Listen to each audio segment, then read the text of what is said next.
तो friends, tax audit report form 3CD for financial year 1920, it means assessment year 2021। इसमें close 44 में आप detail देते हो breakup of total expenditure of entities जो जीएसटी में रजिस्टर्ड हैं या जीएसटी में रजिस्टर्ड नहीं है।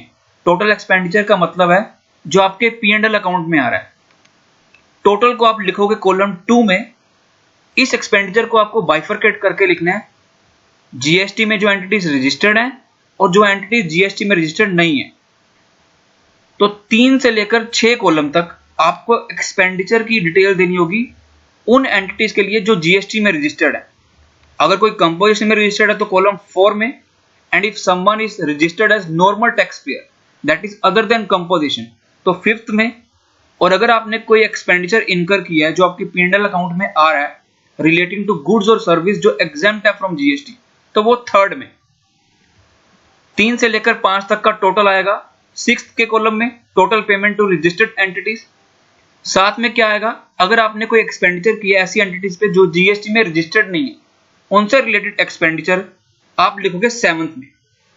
और एक क्लोज है 30C, ये क्या बोलता है, whether the assessee has entered into an impermissible avoidance agreement as referred to in section 96 during the previous year.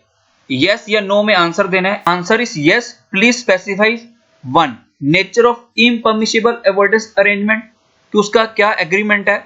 मतलब अगर आपने कोई टैक्स हेवन कंट्री के साथ कोई अरेंजमेंट किया हुआ है जिससे आपकी टैक्स की चोरी हो रही है। टैक्स हेवन कंट्री मतलब जिसमें टैक्स रेट बहुत कम है या टैक्स है ही नहीं है।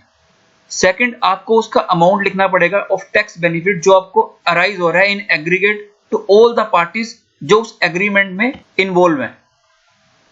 अब गाइस एक सर्कुलर इशू किया है नंबर 10 24 अप्रैल को, order under section 119 of income tax act 1961। ये आपको बोल रहा है ये जो फॉर्म 3CD है जिसे अमेंड किया गया था और इसमें जो रिपोर्टिंग क्लोज थे 30C और क्लोज 44, इसकी रिपोर्टिंग हमने फाइनेंशियल ईयर 18-19 की टैक्स ऑडिट रिपोर्ट पे भी नहीं की थी बिकॉज सर्कुलर नंबर 9 ने बोला था कि अभी ये इसे हम होल्ड पर रख रहे हैं। तो अभी काफी रिक्वेस्ट मिली रिगार्डिंग 30C क्लोज और क्लोज 44 की रिपोर्टिंग करनी है या नहीं फाइनेंशियल ईयर 1920 में।